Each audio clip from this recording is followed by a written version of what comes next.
Okay, so here we go. Something a little different for me. This is a spell that I'm doing, a candle spell. And you'll see my hand come and go in this photo or this video as time goes on. I guess the first thing to say is that I'm not a particularly elegant caster of spells because I don't have a lot of space. So my tarot reading table is also my work table, and sort of where my right hand is there is a bunch of stuff. So I'm starting by making an herb blend and incense blend, and that is Abre Camino, or Road Opener, which I got by accident and wound up liking it. I ordered something else, and that came in the mail. What I'm doing when I'm taking it out of the jar and sort of pulling it off camera is sort of whispering its job, telling it what it's there to do. So that is Deer Tongue. This is a success spell for a play that I wrote that's opening. So the Abre Camino is to open a path for success. The Deer's Tongue is to give power to the language. And then this is Bay, bay leaves. And I probably use bay more than anything else in my work because it has a lot of uses, but it's also really available. But it's kind of the quintessential success herb. So I'm snipping it, and you can see him kind of flying around. But bay does not grind easily. And this mortar and pestle that I'm using stinks. The pestle isn't so bad, but the mortar is too short to work nicely. So I have another one. You'll actually see me bring in another pestle or mortar. I never know what the difference is. But anyway, and then that jar up there is full of lamp oil, which you'll see later on. I have to dispose of it, but I don't know how to dispose of it yet. And then you can see just like a cotton or a sack flower cloth rag that I keep nearby. There are some conditioning oils at the top that you'll see. And those come mostly from Spiritus Arcanum in Peabody, Massachusetts. Just a couple minutes outside of Salem. I like them. They are queer-owned. They are local. But I tend to get some of those maybe from elsewhere too. But I tend to get most of my condition oils from Spiritus Arcanum. And just grinding away. Again, bay does not grind particularly well. And really neither does the Abre Camino.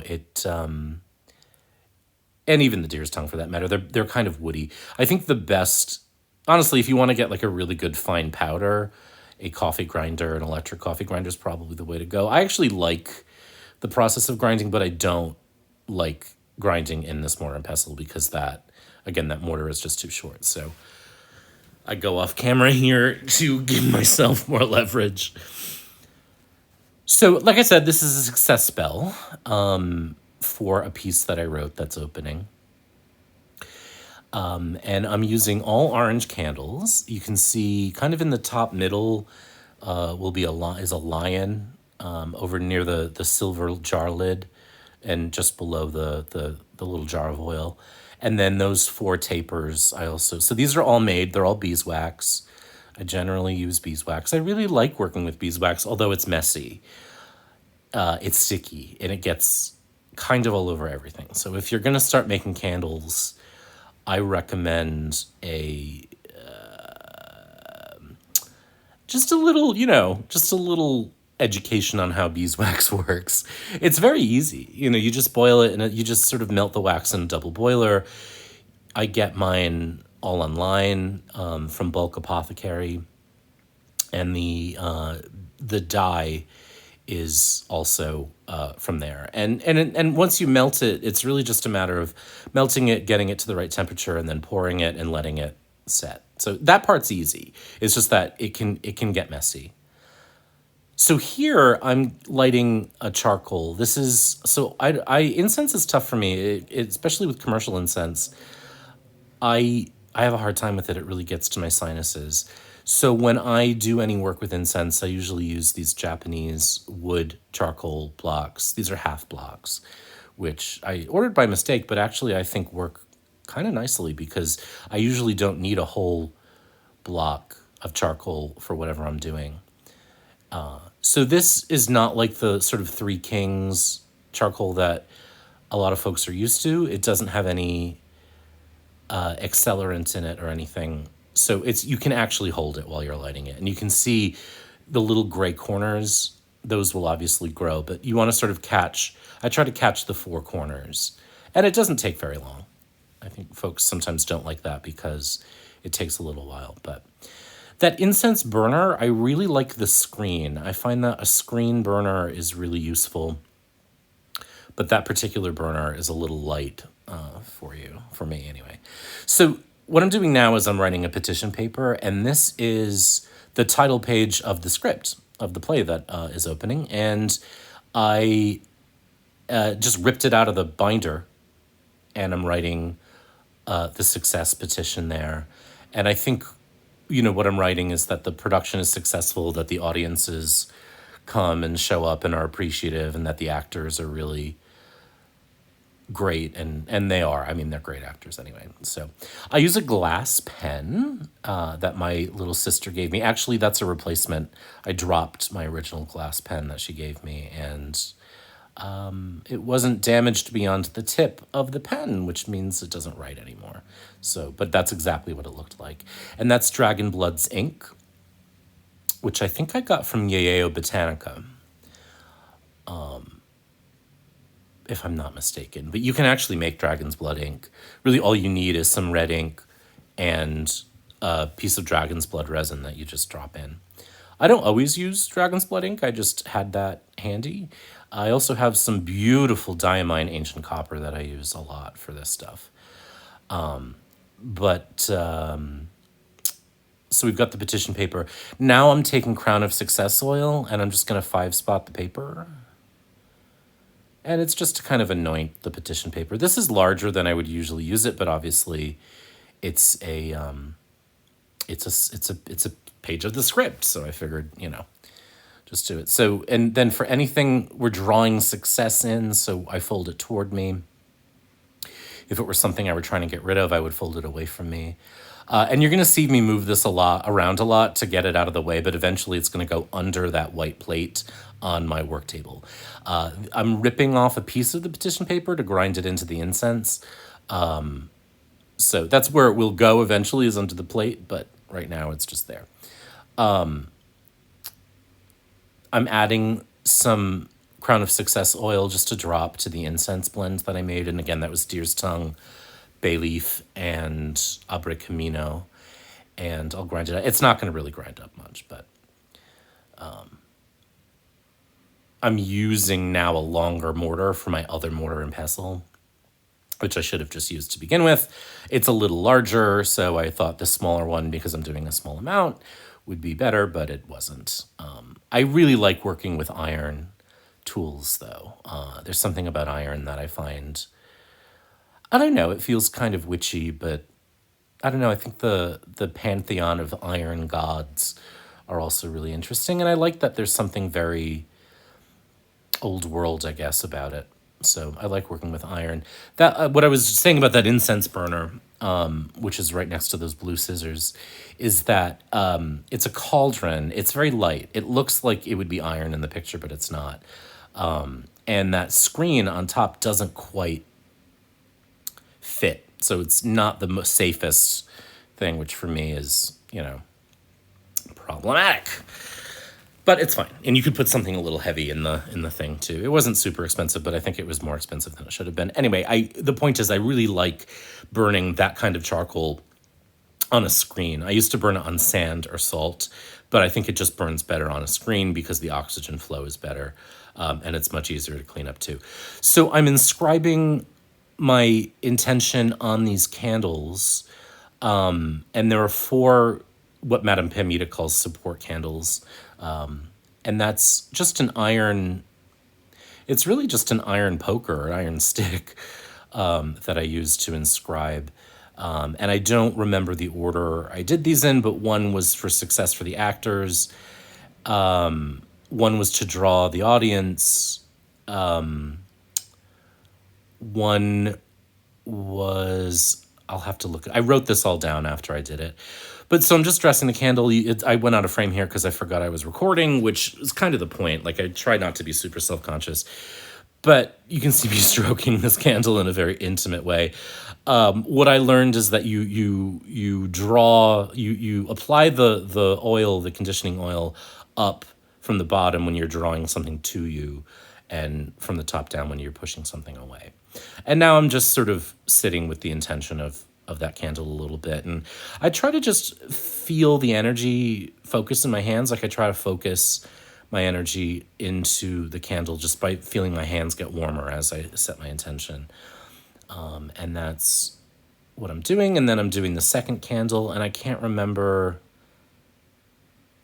what I did. And that, it doesn't really matter. I mean, in a way, I actually don't post more about this work because, I don't know, I feel like advertising it somehow makes it less effective. But I did let the whole spell burn before I shared this. So I rarely will post a picture of a work in progress. I'll only do it when it's done. So carving my intention on the candle, I find that really useful. And these candle, a lot of my candle molds came from Etsy, and they came from Ukraine, of all places. I have some beautiful candle molds from Ukraine, a Venus, a big, beautiful Venus that I love. And I often will do self-love stuff on Fridays with that, or birthday gifts. Gorgeous gargoyle that I use for some protection-based stuff. I think there's more. And I've got a couple 7-knob candle. I love 7-knob candles for this stuff. I've got, the male-female figural candles. I'd love to find a non-binary candle mold, figural candle mold, if you know where I can find one. I haven't. I know places that sell non-binary figure candles, but not candle molds, and I prefer to make them myself. They're expensive. Beeswax candles are expensive, and they should be. You know what I mean? It's a resource. We should treat it with respect. I really try hard not to waste any of the beeswax that I get. But, if you're doing a lot of this work, it does become more affordable to buy beeswax in bulk and make your own candles. And these, anyway, the point is that these tapers, these molds I got just on Amazon, but they're kind of the perfect size for this situation, for this kind of work, because they're large enough to inscribe, but they're not so big that they take days and days to burn. I wish I could see the oils that I was using. I know what I had. Again, I write all this stuff down in my little book, but it's like already a couple days, a day or two later, and I can't remember. So what I know I had Crown of Success oil. I had a lodestone oil to draw audiences. I had, you know what? I think the second one was courage, for the courage in the, the minds of the actors. So there was a courage oil. And then this one is just for me, given my mood around theater lately, which has not been super positive. And it's the thing I've been struggling with because it is a thing I love. And at the same time, it is a thing that I've really grown to find problematic. And so this is this I know I'm dressing with a conquering oil. And again, most of these, you can actually kind of see the label there. Most of these come from Spiritus Arcanum. You can make a lot of these oils yourself, but I don't find that I use them in such great quantity that I need them yet. And I really like the work that, the oils that I've gotten are nice. But there are some that I would consider making. I use ancestor oil a lot and altar oil a lot. When I wash my mortars and pestles, both because they're both iron, cast iron, after I wash them, I actually rub them with altar oil, kind of like seasoning a pan. Just a little bit, just a drop. So I use those a lot. So I might make those. Van oil is something I use a lot too, so I might make that. But other stuff, this just, you need so many ingredients, and there's so many good shops out there. So now I'm dressing this lion. candle. So this is a lion figural candle that I'm dressing again with Crown of Success oil and Conquering oil. And again, just sort of up from the bottom. You don't need a lot when you're dressing candles, just a drop. And I like this. All of these smell really nice. When I'm doing anything that's a little more, what folks would call baneful, I will use nitrile gloves because I don't want like crossing oil and shit on my hands, sulfur on my hands. I try to avoid that.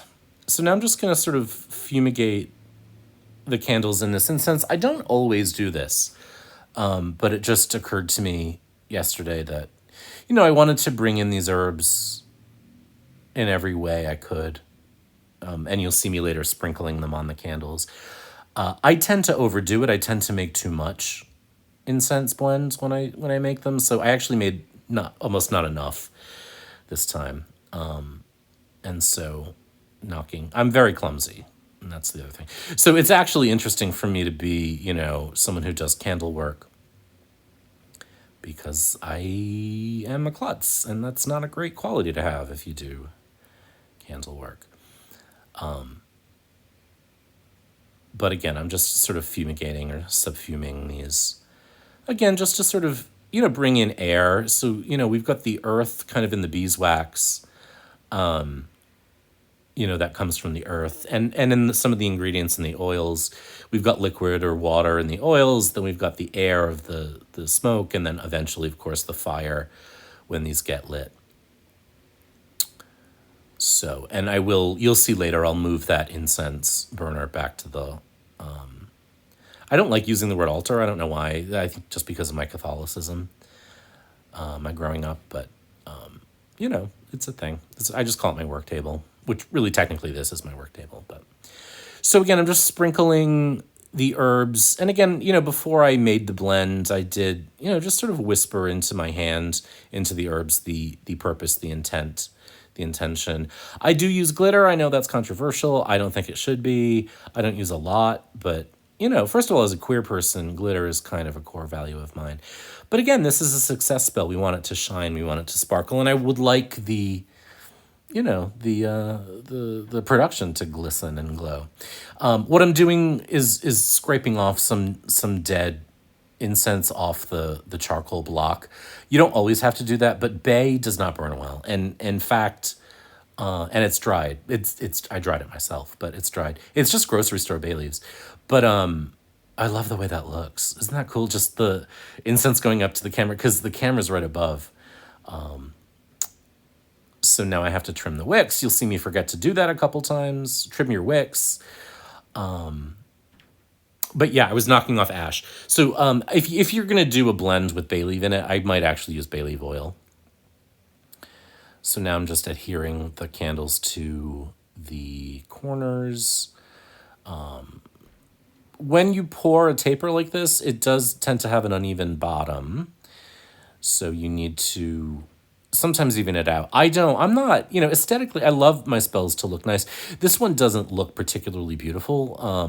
And I wasn't really going for a particular look. Sometimes I will. Sometimes that's part of it. Like I have one that I've done for sort of an ancestor spirit situation where I sort of used a skull candle and some moss. And if I think of it, I'll throw a picture in here. But this is just me. And you'll see me start to struggle with this lighter. It's not that I'm weak. It's that my hands are still oily from from all the conditioning oils. And so the lighter is now oily. And so it's harder to get it to ignite. And I remember really struggling here. And it's just my fingers keep slipping and I can't get a grip on it. I will sometimes be very sort of dramatic and theatrical about the setup. This isn't one of those times. I just, I tend to work with what I have. I wanted to do this also because it was sun hour on Sunday.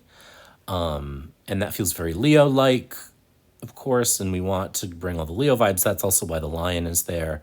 I will usually use the lion as success or creativity because, again, it's association with Leo. And you're actually going to see I'm going to affix that one to the plate too, again, because I'm klutzy and I don't want to knock it over once they're lit. And so I'm going to put this on. I actually wanted the four candles in the four directions. So you're going to see that the lion's going to go on diagonally. I didn't arrange the candles themselves in any special order. I just put them, down where they go. And now I'm going to sprinkle the herbs. Normally you could do like a pattern, an arrow, or some kind of something.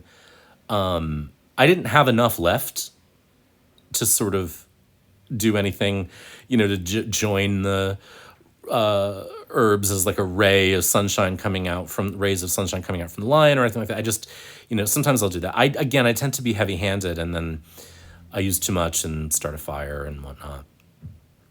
So I just sort of sprinkled it around, and I kind of want the energy to just go around, and putting some more on the charcoal, and I do that again later. You won't see it in the second part. The second part of the video will be coming from my iPhone. But that's it. And now I'm sort of fumigating myself and the overall thing and just setting the intention. You can see I really should have made more of that incense because it burns up super quick. But that's that. So then in the next shot, you'll see the table. So this is it. And that's my work table. And the petition paper is under it. You'll see there's a lot going on this space. I always have flowers. That's my spirit lamp. And I really love having a lamp there on the upper right. I like lamps for this kind of stuff because you can put stuff in the reservoir, and there is some stuff in there. You can see the incense burner there on the left. That's my guy Expedite there in the corner. I love him. Yeah, and then the spider woman in the back, who's also someone I haven't gotten to work with much, but has been sort of in the background for a little bit. So there's the spell. I hope you enjoyed this, and look forward to hearing your positive, lovely thoughts and not any junk that's mean and nasty.